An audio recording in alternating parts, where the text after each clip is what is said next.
Guerrilla warfare. Might not seem obvious at first, but if you think about it, it's basically the perfect environment for a video game. There's violence, strategy, stealth, looting, and tons of variety. First, let me describe what I'm talking about. An insurgency is a violent armed rebellion by small, lightly armed bands who practice guerrilla warfare against a larger authority. The key descriptive feature of insurgency is its asymmetric nature. Small, irregular forces face a large, well-equipped, regular military force. Because of this asymmetry, insurgents avoid large-scale direct battles, opting instead to blend in with the civilian population, where they gradually expand territorial control and military forces. Insurgency is frequently hinged on control of and collaboration with local populations. The moral law causes the people to be in complete accord with their ruler, so that they will follow him regardless of their lives, undismayed by any danger. This is Master Chief. He'll be reading from Art of War for me. For a game to truly deliver as a guerrilla experience, it needs one thing. You walk in the front door and you shoot everyone, you should usually die. All the IEDs, Molotovs, and bushes in the world don't mean anything when plan A of left click until win doesn't receive any negative feedback. That's the dream. I'll get to you later. For an authentic guerrilla experience, the tools of asymmetric warfare need to be mandatory. The enemy better weapons, better vehicles, more numbers. That way, solutions to problems have to be creative.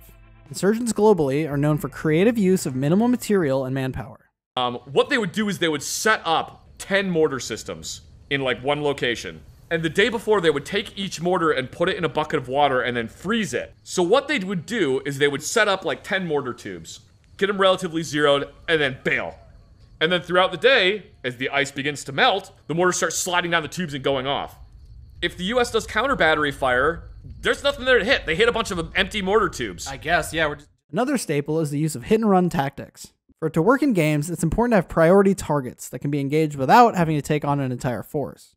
Maybe it's a guy you need to assassinate. Maybe it's a tank you need to blow up. Maybe it's a bank you need to rob. None of these require open combat, and all of them open up extensive options for planning, strategizing, and dynamically executing with tons of replayability. In the majority of insurgencies, the insurgent group doesn't have the manpower to fully destroy their enemy, and instead they need to turn the population against their enemies and/or make holding land and resources so difficult and expensive that it isn't worth continuing. The Taliban didn't destroy the United States military, but 20 years after the most powerful military in the world invaded, they run the government of Afghanistan.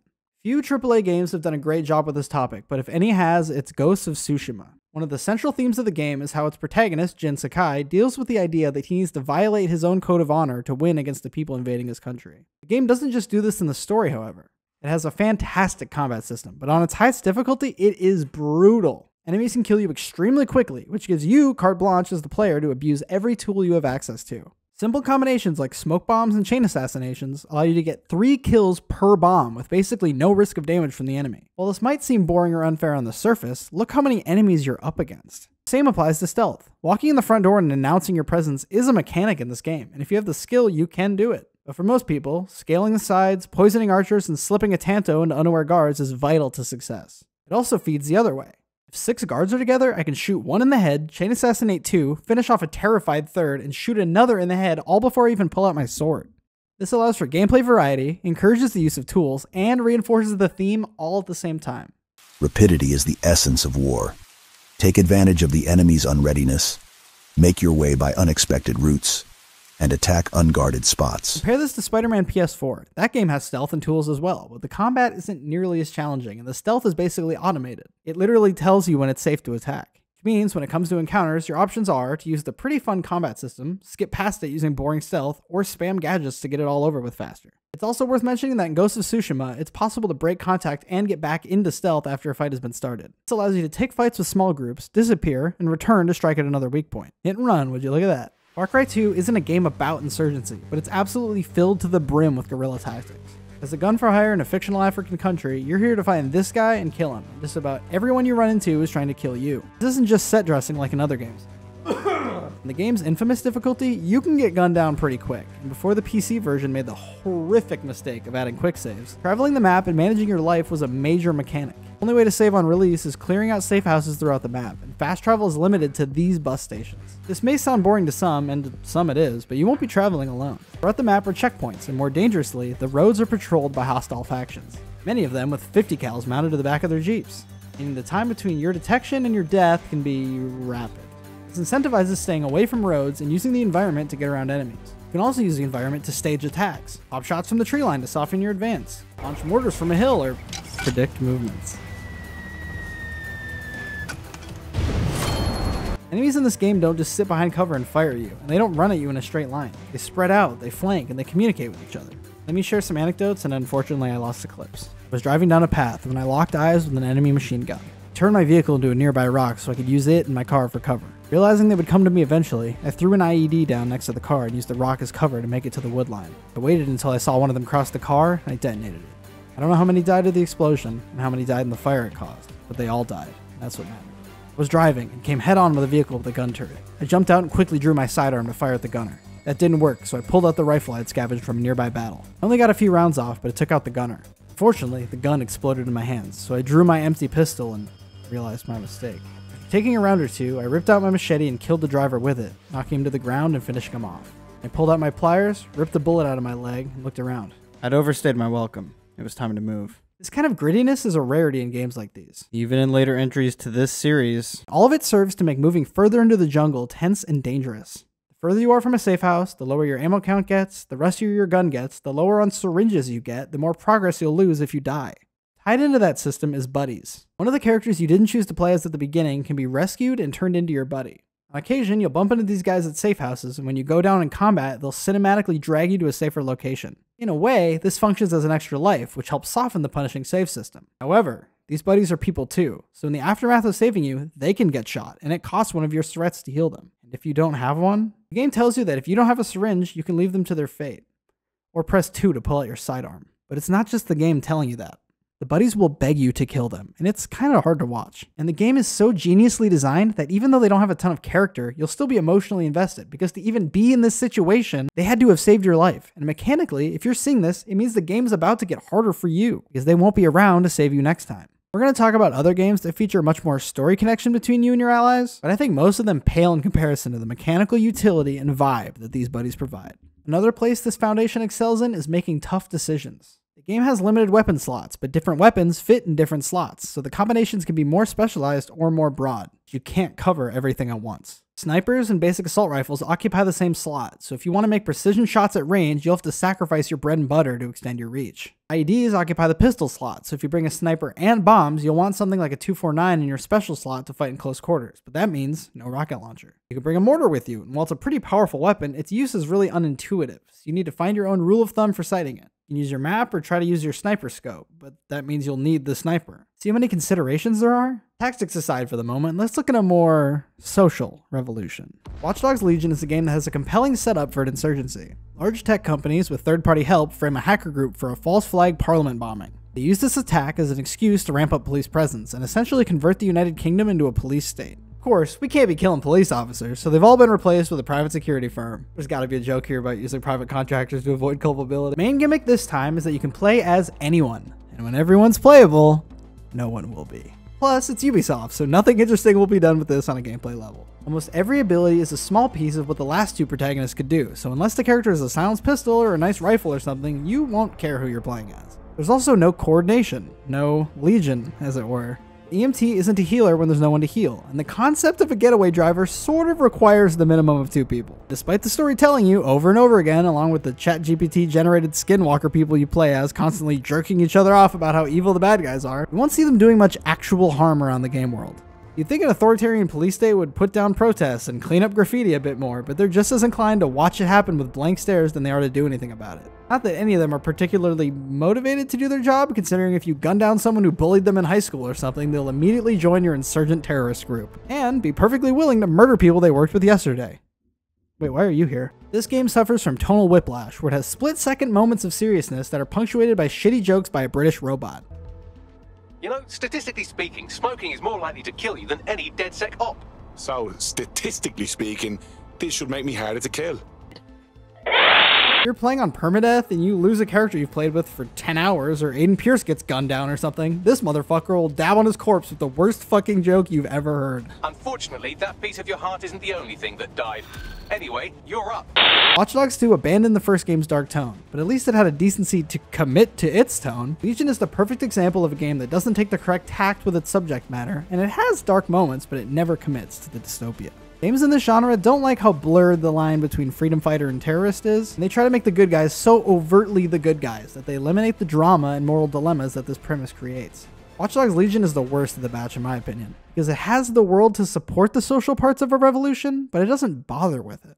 You don't blackmail Albion to let you walk in the front gate, you don't kill them and take their uniforms, you just help them with their taxes or something. But what is missing from the depiction of insurgencies we're getting from AAA gaming? I'm going to spoil the Star Wars show Andor, but I won't spoil the major arcs, I'm just going to spoil a side plot that illustrates my point. This man, Luthen Rael, is a primary mastermind behind what eventually becomes the Rebel Alliance. His goal throughout the season is to gain allies and finances and to strike at the Empire. We don't know his specific motivation, but what we do know is his goal of dismantling the Empire is immovable to him.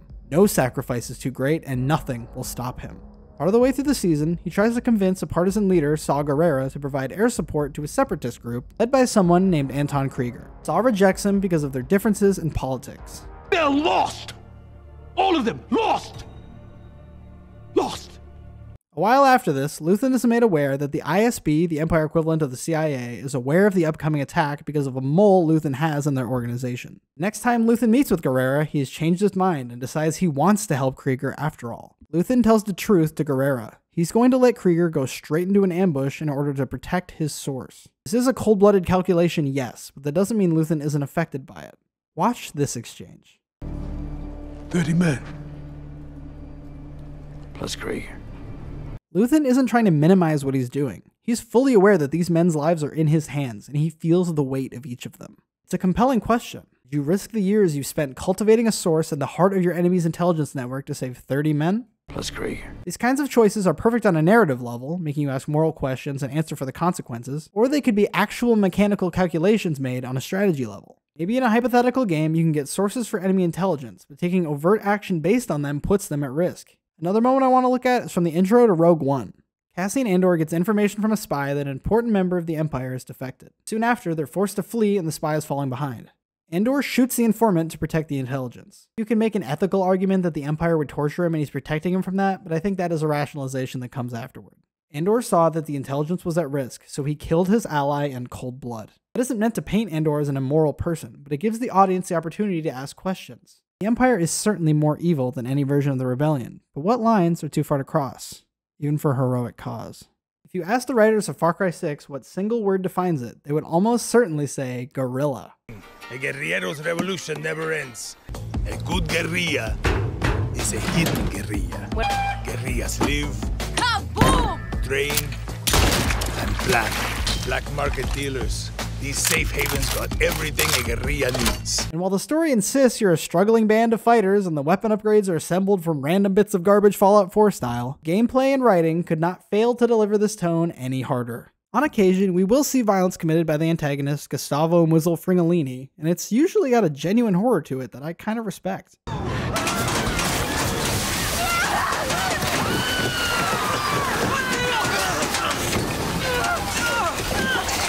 But if the good guys are doing violence, not only is it completely devoid of any moral weight, it doesn't even take a toll on the characters at all. Far Cry 3 was a game about an adrenaline junkie becoming addicted to violence. You know, I never thought I'd be able to kill someone. The first time it felt wrong, which is good, right? But now, it feels like winning. Far Cry 4 was about a tourist turned revolutionary who dismantled tyranny only to be forced to choose between a despot who forces civilians to farm opium at gunpoint or a religious fundamentalist pedophile who plans to marry the 14-year-old the first one wants to kill. Violence in these games is fun, but it's a dark fun. It questions you when you're done. When I say that, at the end of the tutorial, the main character of Far Cry 6 confesses to a guerrilla leader that they enjoy killing. It may sound like we're doing Far Cry 3 again, but we're not. Do you want to kill Anton? See. You want to free Yara? Sure you do. But here's what Clara can't say, but you and I both know. You want this. You're a guerrilla. And for a guerrilla, the shit my pants rush of an ambush, the smell of sulfur burning your nostrils, it's fun. Far Cry 3 said that killing felt like winning. Far Cry 6 says that killing bad guys is fun. End of sentence. Doesn't go deeper than that. They are bad, we are killing them, it's goofy and it's funny. We have a rocket backpack that blows up tanks, we have a pet alligator named Guapo that eats our enemies. He burps up their limbs. Isn't that fun? We have a record player gun that shoots records that dismember people. Not only is it more effective than a normal firearm, isn't it fun? Far Cry 3 and 4, you put a machete through a man's neck and watch the life leave his eyes. Far Cry 6, you whack him with it like it's a baseball bat as his body floats in the air. Isn't that fun? Gus Fring wants his son to kill a captured revolutionary because he's evil. The son has good in him, so he refuses. In order to teach the son a lesson, the man is brutally beaten.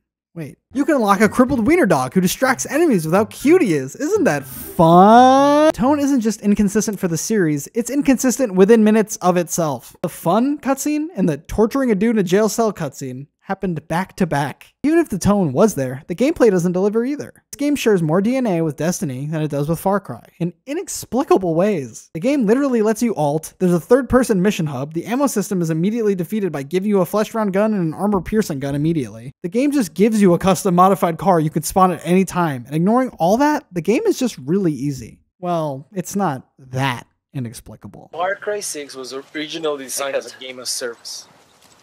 Was originally designed with like one of the pillars being multiplayer burst.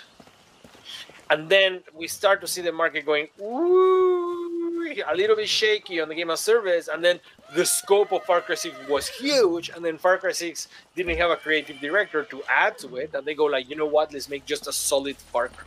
I had to mod in a 3x multiplier to my damage and my enemy's damage to get the spongy combat to stop before the tutorial was even over. Remember how in Far Cry 2 you made decisions between different weapons and different slots? Now, there's no choice to be made at all. Need a sniper rifle? Press the escape key. Want a flamethrower? Pause and grab one. Running low on meds? Oh, just wait a second, they regenerate. There's no scarcity, there's no threat, there's just nothing.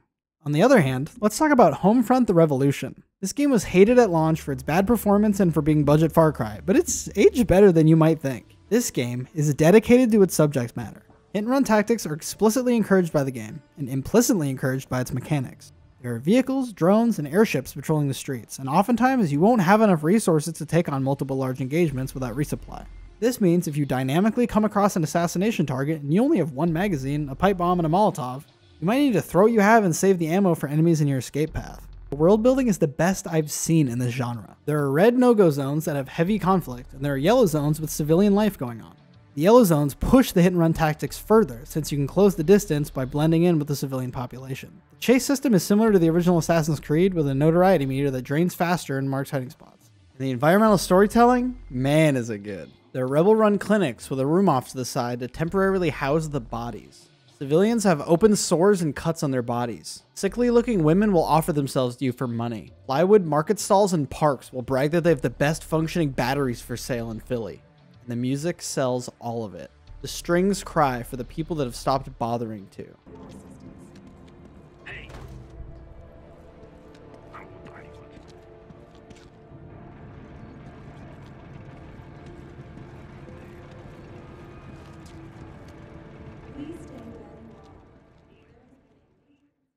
Every second in these streets bleeds tragedy. At the beginning of the game, civilians will basically tell you to fuck off when they recognize you as resistance. From their perspective, you just make things harder for them. When the crackdowns come, when the doors get kicked in, they have to deal with the consequences. Brady, it's Burnett. I've heard what you and Ned are doing, stirring up trouble here in Alston. You ever stop to think about the consequences? People are gonna get killed, Brady. The KPA won't stop to discriminate. They'll do whatever it takes to crush disorder.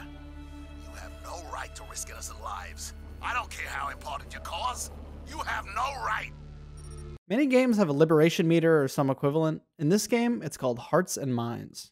Many of the side activities aren't just assassinations or clearing outposts. Some want you to take pictures of the North Koreans oppressing the populace, or hijack a radio station. And not all capture points are military sites. Sometimes, you just need to get a door unlocked so you can set up an outpost inside a building. Unlike most games that go for this idea, you don't get the people on your side and then suddenly blue flags get put up and we control the area now. Once the people in the area are on your side, that's when the real work begins. You signal to rise up, and the major hostile areas in the district become available. This explains how one guy fights all these outposts, but it also makes it feel like the revolution progresses. Unlike many of these games where it feels like you're the only one participating in the conflict. You can then recruit AI help, and the citizenry set fire to the streets. You'll hear gunfire from around corners and find your allies moving through the area. Remember that radio call I mentioned? After I initiated the revolt, I met the man who called me. He was a doctor in that clinic I also mentioned, and here's what he had to say. Take a look. Take a good look. This is your doing. You and Ned stirred up trouble in the zone. And this is the price? People, Brady. Innocent people. All this fine talk about revolution. But it's always the ordinary people who suffer. Additionally, some objectives are darker than the ones I mentioned earlier. Set 5 hostiles on fire with Molotovs to show them that they need to be afraid too. To show them their superior tech doesn't matter, kill 10 of them with a crossbow. It's not the most amazing quest design imaginable, but it says something about the cause you're fighting for. They are absolutely justified in revolution. That doesn't mean their hands are clean. When you first enter a yellow zone, you're told to blend in, use the civilians as cover. You can call it a poor choice of words, but it betrays how dirty the resistance is willing to fight in order to free their country. It's not the best game I've ever played. The shooting is fine. There's bugs all over the place. The enemy AI isn't exactly fear, but it works, and inhabiting its world is the best thing it brings to the table. When it comes to tone, this is the definitive Insurgency game. Let me show you another clip. After liberating my first yellow zone, we take over the police station to get intel on where the resistance leader is being held. When we get inside, they've all been killed. We gained a city block. That is all. And the doctor has one more question for us. I'm sorry about Ned's men. Their murder violates every convention on the treatment of prisoners. But it means you caused all this bloodshed for nothing. At least the supplies you got me let me treat a lot of people. They won't get a chance to thank you, so I'm doing it for them. But ask yourself, was it worth it? Here's the part where I show my hand. In my opinion, there are 2 major factors preventing these games from reaching their true potential. The first answer is boring. Publishers are risk averse. Therefore, they try to make the safest product available. But that's why everything sucks. You already knew that. Let's talk about the other part, politics. They're eating the dogs. They're eating the cats. They're eating the pets of the people that live there. I'm going to describe this phenomenon as neutrally as I can. I'm not making value judgments in this section. I'm simply describing things as I see them to exist. Any lame politics posting will receive a comment by me with this emoji, meaning they have posted cringe and are therefore banished to the mega gay zone. Questions? No? Fantastic. AAA video games are generally developed in Western countries, especially in the United States of America. Most countries developing AAA video games have at some point in the last 20-ish years participated in the global war on terror. What this means for video games is that Western culture is used to seeing their own military performing counterinsurgencies against insurgencies. This also means that the tactics used in insurgencies, even the less morally questionable ones, are aesthetically tied to terrorism abroad.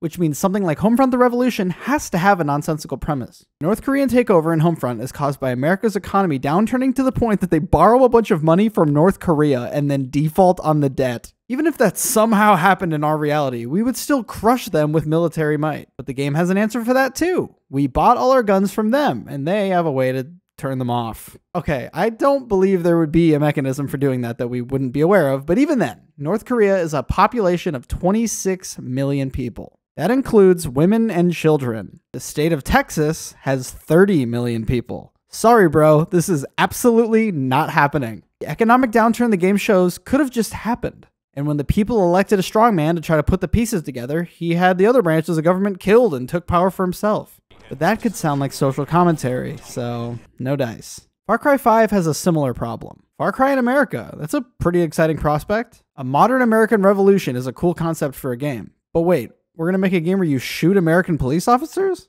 Well, Grand Theft Auto does that, but in Grand Theft Auto, you're a bad guy, and they've been dealing with controversies since I can remember. You want Ubisoft to make a game where murdering cops is moral? Again, the police in Watch Dogs Legion aren't even cops. They're so not cops that the police cars don't even have blue lights on them. Sure, they patrol the streets and enforce laws and have cars with lights and sirens, but they're not cops because killing cops would be political. So how does Far Cry 5 deal with this problem?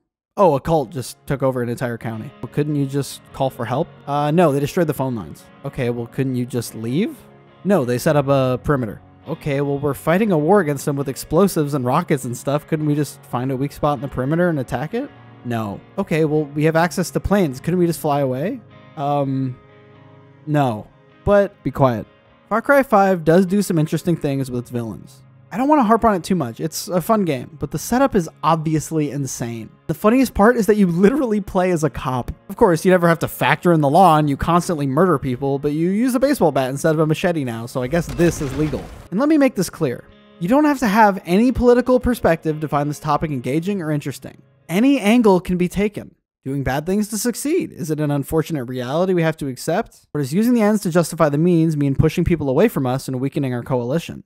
Maybe it's both. Maybe more extreme violent acts rally your forces and make your enemies more likely to go along with blackmail, while more humane acts push people to your cause and convince moderates to financially and politically support you. Is revolution a based epic fight against oppression, or are we just as bad when we stoop to their level? The outside-in trick that games usually pull eliminate an entire aspect of revolution. When all the bad guys are torture-loving psychopaths or crazed cult members, their lives don't have moral consideration. And the morally gray aspects of Insurgency are left completely off the table. Maybe you need access to a building to plant a bomb. Maybe you get a hold of someone that has access, but he's loyal to the enemy. Now you need to decide, can you live with torturing a civilian in order to make your assault easier? It could cost the lives of your troops, or even the operation if you don't. What if you do it, and then word gets out and you have to deal with those consequences? Maybe you find out that evidence that could lead back to one of your cells is stored in a police station. Maybe one of the easier options to eliminate the evidence is to blow the building up. Maybe a clerk was staying after hours and she dies in the blast. Complicated situations and consequences are the name of the game here. And now we have a problem. Who could make a game that executes on this concept without having to compromise the setup to avoid controversy and backlash from shareholders? Oh yeah, that's right.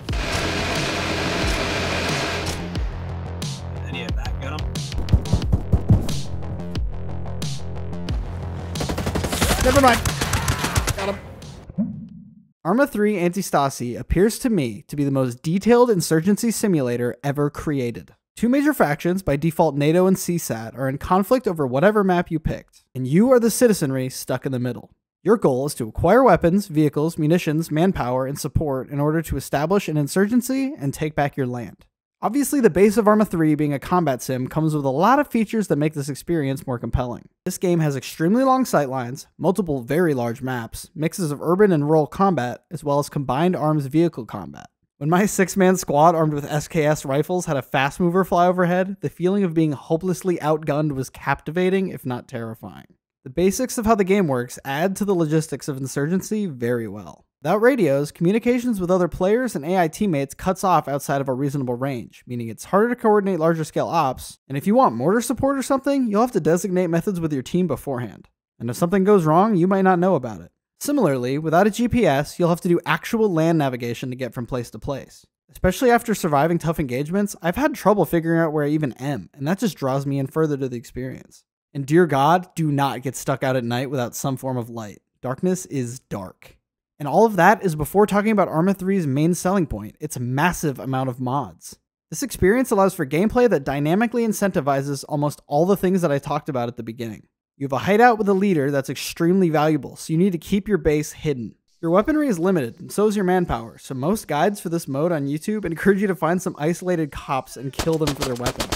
And again, modders as a whole have no allegiance. You want to play as a fictional Middle Eastern country planning IEDs to blow up US Army Humvees? It's your game. You want to play as jungle communists firing rockets at Cold War GIs?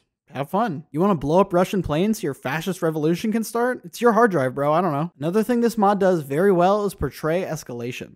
Like I said at the beginning, Insurgency like this is a perfect environment for a game's progression system. Each faction has an aggression level similar to GTA's STAR system, and a war level, which indicates the security posture of the enemy overall. Aggression level will indicate how much they'll throw at you in the moment, and war level indicates what type of equipment and how much manpower will go into defending locations, convoys, and patrols. I made the mistake of executing a surrendered enemy after I got lucky taking out a roadblock, and 5 minutes later an APC I was not ready for showed up. And it taught me the error of my ways. But as the enemy ramps things up, so can you. Any captured enemy equipment is completely free to use, and if you capture 25 of any item, you can use it as much as you want. This means that scavenging enemy equipment is important, and deciding whether or not to field rare equipment adds another layer of risk and strategy to the game. And of course, all of this is configurable because mods. Put this all together, and it's a recipe for some of the most dynamic situations you have ever experienced. On the way to assassinate a traitor and you bump into a roadblock, react to the fight as best you can, and if most of your element survives, you just snowballed yourself a 50 cal mid-mission. Got a mission to blow up an ammo truck? Okay, dress as a civilian. Get the boys in the Hilux. Creep up to an observation point. Damn, that thing doesn't look very well defended. Have the boys creep up on it, hop inside, and gun it. Damn, guess those bullets are ours now. Like I said, the insurgency element is strong here. I found a YouTube Shorts gang edit of an Antistasi drive-by. I planted roadside IEDs and waited for convoys to arrive. And there's also quiet moments. The drive to each objective gives quiet to contrast the combat. And you can bump into an enemy at any time, so it feels free and calm with a backdrop of tension the entire time. I've done airdrop missions that felt like I was playing 4x4 Evolution and ended up in an hour-long protracted gunfight. To show that I'm not manufacturing moments to prove points, let me point you to a video series by Dace Canadian. He's a fairly small channel making videos as well made as channels 15 times his size, and I'm not joking. At the time of writing, he has 16,000 subscribers, and I bet he'll have more than me by the time this video is out. It is great stuff. After attacking an outpost, Canadian flies the loot back to his HQ. Unfortunately, because he drew so much heat, a fighter jet strafes him. No problem, he grabs his launcher and downs the thing. Unfortunately, the jet has radio built in, and the response is fairly immediate. He forgot to drop off parachutes, so he circles back to do that and finds this. Wait, there's enemies! There's a kill squad on our base right now! We're fucked. Oh, shit. And there it is. He wasn't clear on his way back, and they tracked him to his HQ. In addition to this, they killed his faction leader. This can be a devastating blow since it deletes 90% of your money and manpower. This means that OPSEC is an actual mechanic in this game, and you need to make sure you're not drawing attention to your base. No game accounts for as many considerations of a guerrilla war as Arma 3 does. It's clunky, it's not very pretty, it runs like shit, but nothing else is like it. Even considering its downsides, I think I can't recommend it highly enough. I used a performance-minded minimalist modding setup I found on Steam, and I'll have it linked in the description. This is by no means the best setup for playing the game, but this game mode is the first time I've actually enjoyed playing Arma. And most of that applies to playing solo, but once you mix in the coordination, team play, and vehicles that become more practical with more players, you can create an experience that can't be found anywhere else. We hit the tree, and I went straight up in the air. Get away from me, it's fucking cooking off, it's cooking off. Wait, what's cooking off? There was bombs, I put bombs.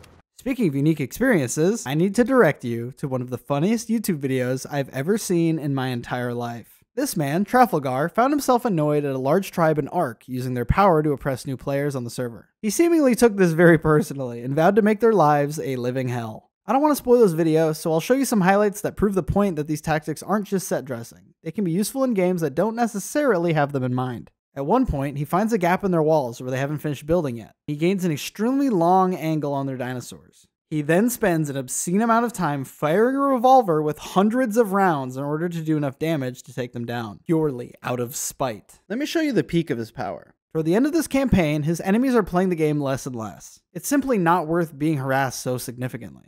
At this particular moment, only one player is on from the enemy tribe, and our hero has a spy in place, simply keeping lookout. As soon as the one member leaves the base on his T-Rex to acquire more resources, Trafalgar takes to his flying dinosaur and rips the enemy off of it in an attempt to kill him. He makes it back to base and tries to wait out our dastardly insurgent. But when he comes out... If your opponent is of choleric temper, seek to irritate him. Pretend to be weak, that he may grow arrogant. If he is taking his ease, give him no rest. If his forces are united, separate them. Attack him where he is unprepared.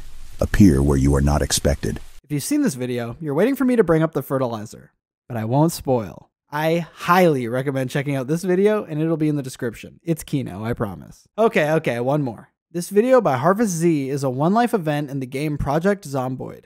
The only objective given is to rebuild society, however you would like. A few people on the server took it upon themselves to play the villains. The primary antagonists are a group of 5 extremely competent veteran players, the Cult Clan. I'll leave their fate ambiguous, but what I will say is that they use guerrilla tactics extremely effectively, to the point that it completely demoralizes their enemies. Cult Clan is going to come and kill all of us. They are going to come and kill everybody here. Early on, they take an engagement with a small settlement. Both teams lose a member in the conflict, but Cult continuously strikes when they don't expect it. They sneak around buildings, and they excel at drive-by shootings. Considering they're the main threat on a server that didn't really need any violence to function, it's remarkable how much appreciation for them you can find in the comments due to their ingenuity and competence. The Cult Clan wouldn't be likable if they were a giant faction picking on little peaceful villages. They're likable because they're dedicated and skilled killers, striking far above their weight class with a decent amount of success. This is another video I cannot recommend highly enough. The point I'm trying to make with this section is that asymmetry isn't just a fun narrative setup, it's a way to add dynamism and problem solving to any kind of game. I've already explained why I don't think we'll see more of these games from big publishers, but like with other certain topics, maybe the best we can hope for is some AA studios and modders to step in and provide some of the best experiences in gaming. If you enjoyed the video and want them to come out faster, consider becoming a YouTube channel member. Members get access to emotes, custom roles on my Discord, and can see my scripts as I write them, so you can check in on what I'm working on. Thank you all very much for watching, and as always, subscribe to my fucking YouTube channel.